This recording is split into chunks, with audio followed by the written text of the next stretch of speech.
Baik kerabat Imelda, kita sudah terhubung dengan salah satu kerabat Imelda yang juga menelpon di malam hari ini.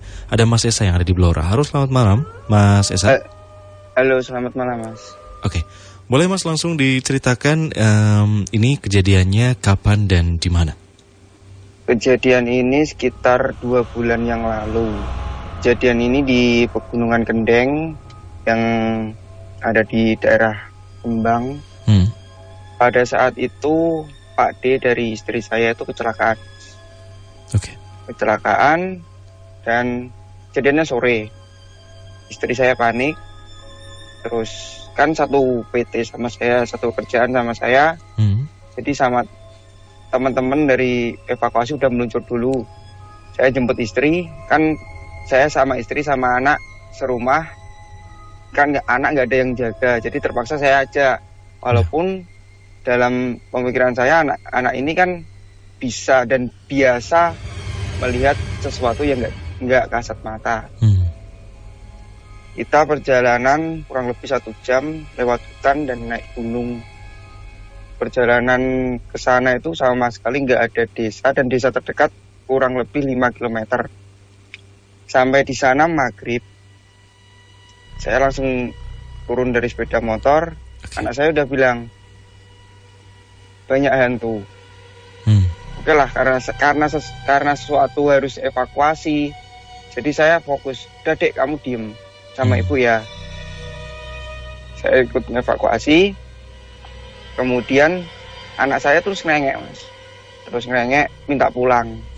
Di situ ada pertigaan kecil, ada gubuk, dan juga ada pohon beringin, tapi nggak tinggi tapi besar Mas.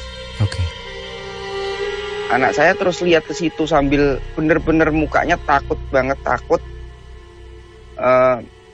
waspada sekali. Kemudian sama istri saya kan manggil, ini gimana solusinya? Kasih HP biar lihat YouTube atau apalah, biar dia fokus ke HP. Dan ternyata mungkin dia pegang HP, dia lihat HP, tapi matanya nggak ke HP Mas. Matanya terus ke arah pohon itu. Sampai beberapa kali dia ngerengek nangis minta pulang. Akhirnya azan Isya, mobil udah berhasil diangkat dari jurang. Saya pamit ke teman-teman, saya pulang dulu, anak saya udah malam. Perjalanan masih jauh dengan kondisi jalan yang kayak gini. Akhirnya kita pulang Mas, lewat jalan setapak, tapi nggak lewat jalan yang tadi, yang lewat jalan pertigaan itu, lewat sebelahnya pertigaan, sekitar mungkin hampir masuk desa terdekat. Anak saya tiba-tiba ketawa Mas, ketawa kayak seneng banget gitu, sambil bilang, udah Adek udah nggak apa-apa. Lalu saya sama istri kan kaget Mas. Kamu kenapa Dek kok gitu? Nggak apa-apa, tadi hantunya banyak. Ya kamu lihat apa? Nggak tahu Pak, tadi mukanya nggak ada, tapi mukanya jelek. Cuma itu tok yang dia bilang. Jadi padahal anak ini tuh sebenarnya kalau sama orang tuanya dimanapun tempat itu selalu ngerasa safe Mas. Maksudnya kalau ada bapaknya, kalau ada ibunya, dia tetap tenang. Walaupun kadang sesekali kan kayak motor sama saya berdua, itu loh Pak, anak genderuwo di situ. Itu loh Pak, ada anak kecil mainan di situ. Itu kalau sama saya udah biasa. Gitu Mas. Tapi tidak merasa takut gitu ya? Enggak merasa takut. Bahkan dia sekarang katanya punya temen 2 dan warnanya itu kuning-kuning. Saya juga nggak tahu Mas. Gitu. Baik. Mungkin sebelum saya sambungkan ke Mas Bo, Mas Esa ya di Blora, saya akan tanya-tanya terlebih dahulu. Untuk yang pertama, ini ketika sampai di sana, itu dari Mas Esa sendiri, dari tempat yang tadi disebutkan di pohon beringin itu juga ada feeling kurang mengenakan atau seperti apa? Saya udah nggak punya apa-apa Mas. Yang saya fokuskan kan memang harus evakuasi. Itu Cuma dari kekhawatiran saya itu dari berangkatnya anak ini mungkin punya sesuatu yang nggak dipunyain sama orang tuanya. Jadi rasa khawatirnya di situ, Mas. Oke. Mohon maaf tadi ketika Mas Esa sampai di sana itu di jam berapa? Azan maghrib, Mas. Persis azan maghrib. Persis azan maghrib ya. Dan ada dentuman azan tapi nggak tahu dari mana. Tapi memang cukup jauh dari situ ya, karena pemukiman juga cukup jauh. Iya, memang di atas gunung, Mas, tempat buat ambil material tanah huruk dan bahan semen itu. Oke, baik. Dan terakhir, Mas Esa ya, itu ketika, mohon maaf, Pak D, dari istrinya Mas Esa itu tadi kecelakaan ini, mohon maaf, kecelakaan tunggal atau nabrak? Iya, kecelakaan tunggal.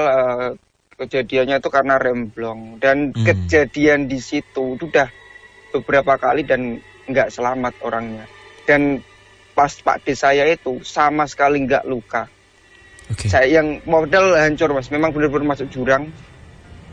Nggak tahu keajaiban dari Allah, memang luar biasa kalau seperti itu. Oke. Dan memang di situ juga jalan itu terkenal kalau misal dari warga yang di sana. Apakah juga terkenal memakan banyak, ada kejadian kecelakaan mungkin di sana gitu? Iya, Mas, sempat kan ada ngobrol sama penggembala sapi ya di sana. Katanya pegunungan ini itu dulu membentang dari Jepara sampai ke Mojokerto. Oke. Dan di situ mungkin banyak urban legend mulai dari Saridin, kemudian sampai ke Gunung Pegat yang ada di Jombang, sampai tempat kerajaan Majapahit yang ada di Mojokerto. Itu jadi satu jalur sampai ke Jepara dulu, Mas. Oke. Itu tempatnya, tempat kecelakaannya di tikungan, Mas? Atau di jalur biasa? Turunan, Mas, turunan. Posisi remblong. Ya. Oh, oke. Baik. Akan saya sambungkan kepada Mas Boy ya, Mas Esa ya. Baik, ini lagi-lagi cerita yang menarik dari kerabat Imelda, Mas Bo. Ini kalau misal kemarin Mas Esa kan sempat ikut bergabung juga dan bercerita di Nightmare on the Air. Dan memang anaknya ini ketika dibawa ke dukun bayi, si dukun bayi ini mengatakan bahwa anaknya ini matanya landep. Dan ini sudah dari umur, kalau nggak salah dari umur 2 tahun ya, Mas Esa ya? Iya, tapi bilangnya dukun bayi itu semenjak lahir, Mas. Semenjak dukun bayi itu ke rumah memandikan pertama kali. Ini sekarang sudah usianya berapa, Mas, dari anaknya ini? 4 tahun, Mas. 4 tahun ya. Oke. Dan ternyata biasanya karena mungkin sudah dari kecil melihat hal-hal seperti itu lalu terbiasa jadi nggak takut. Tapi di saat itu justru si anak kecil ini malah takut, Mas Bo. Itu sebenarnya apa yang ia lihat? Ya, ini nun sewu buat Mas Esa ya. Mas Esa nun sewu, saya mau tanya, putranya panjenengan itu dulunya lahirnya normal atau tidak, Mas nun sewu?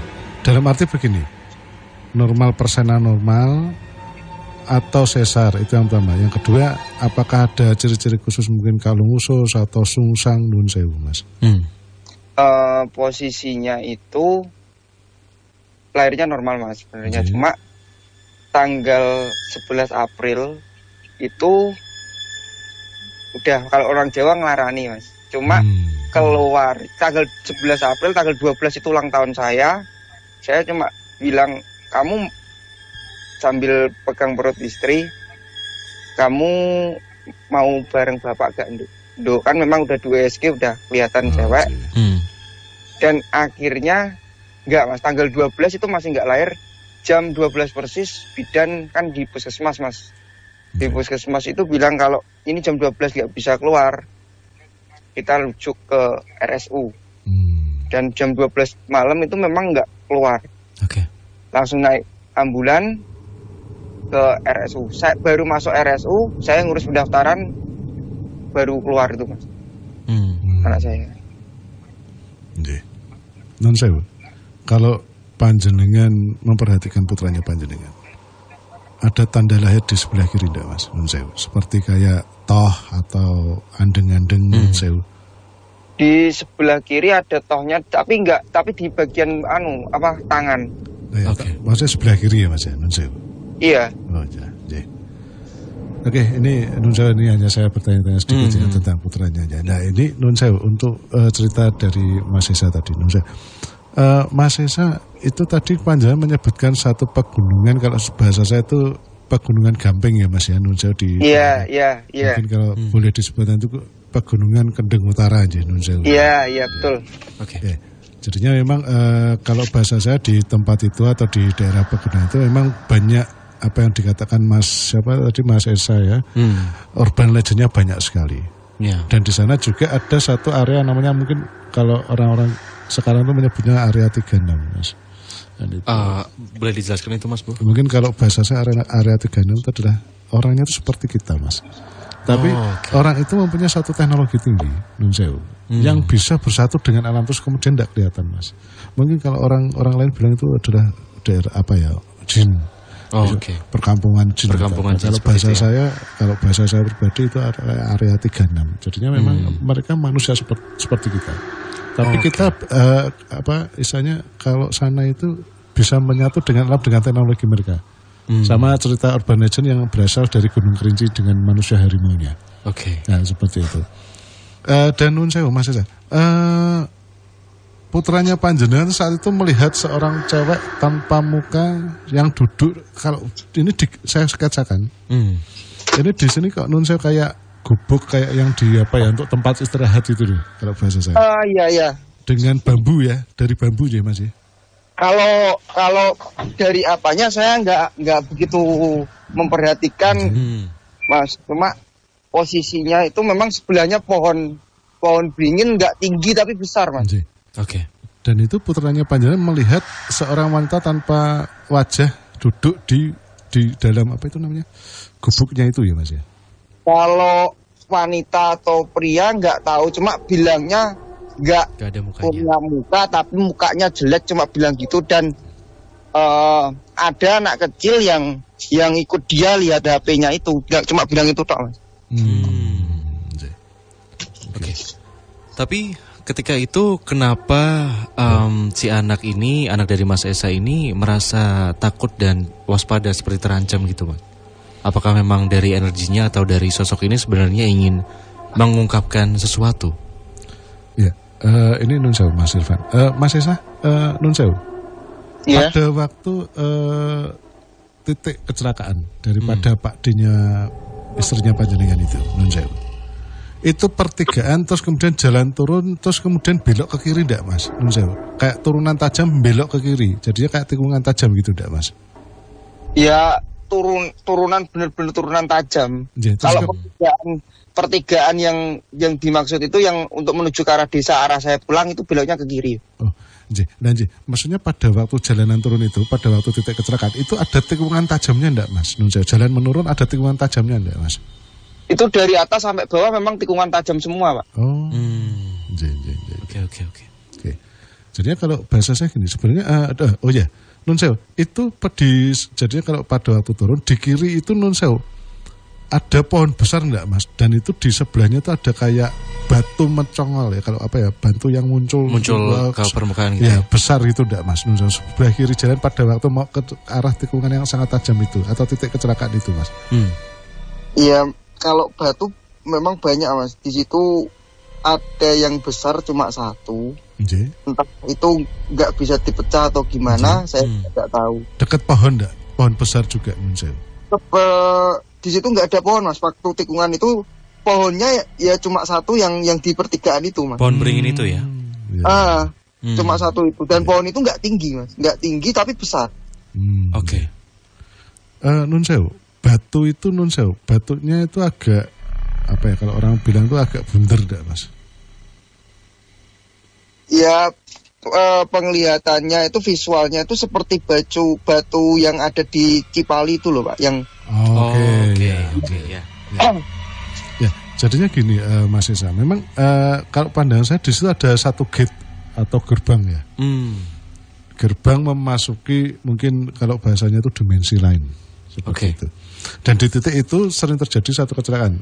Entah itu sebelum melewati atau setelah melewati tidak jauh dari batu itu. Nun Sewu, begitu Mas Esa. Tapi ini ada hubungannya sama kecelakaan yang dialami oleh Pak D dari Mas Esa atau seperti apa Mas Bu? Kalau bahasa saya ada hubungannya juga. Karena Nun Sewu sebelumnya itu juga sudah diperiksa, ini is oke aja sih. Gitu.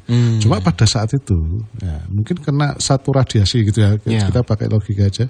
Kena radiasi daripada medan magnet yang ada di sana. Terus kemudian merusakkan sistem apa ya? Dari mesin dari ya, seperti itu. Oke. Dan tadi ketika si sosok tanpa muka ini memperlihatkan wujudnya ke anak dari Mas Esa ini, itu kembali lagi ada ancaman atau tidak? Maksudnya yang dirasakan oleh si anak Mas Esa itu. Yang saya penasaran dari dulu sampai sekarang waktu kejadian itu ya memang itu apa yang dilihat. Padahal dia kalau sama orang tuanya dimanapun tempat dia selalu ngerasa safe. Dan dia kalau ada lihat genderuwo, lihat apapun itu selalu bilang dan nggak pernah nunjukin rasa takut. Nah, kecuali di saat itu ya Mas Esa. Iya benar. Ya, mungkin kalau bahasa saya nun sewu sangat. Di sana itu juga ada bentuk strata ya Mas ya. Gitu lah. Oke, baik. Mungkin kalau di ini ada Sudra, ada Brahmana kan seperti itu kan. Nah, yang dilihat pada waktu putranya Panjenengan melihat apapun itu, bentuk makhluk asal apapun itu saat itu nun sewu. Kalau bahasa saya stratanya dia agak tinggi Mas, nun sewu. Oke. Nah, jadinya terus kemudian itu yang pertama. Yang kedua, magnetnya juga besar nun sewu. Ether magnet daripada makhluk itu juga besar. Ini mohon maaf si gadis yang tanpa muka itu Mas. Ya. Seperti itu. Jadinya kalau bahasa saya memang ada satu, mungkin kalau di karate itu ada sabuk putih, sabuk putih. Nah, ini bisa dikatakan mau sabuk hitam lah misalnya seperti tingkatannya itu. Sudah tinggi gitu ya. Tingkatannya sudah agak lumayan. Sedangkan ether daripada radiasi makhluk astralnya pun juga yang ditangkap oleh putranya Mas Esa ini juga sangat tinggi juga. Nah, seperti itu. Oke. Jadi mungkin itu yang menyebabkan anak dari Mas Esa merasa sedikit terintimidasi gitu ya. Ya, seperti itu Nun Sewu. Seperti itu Mas Esa ya.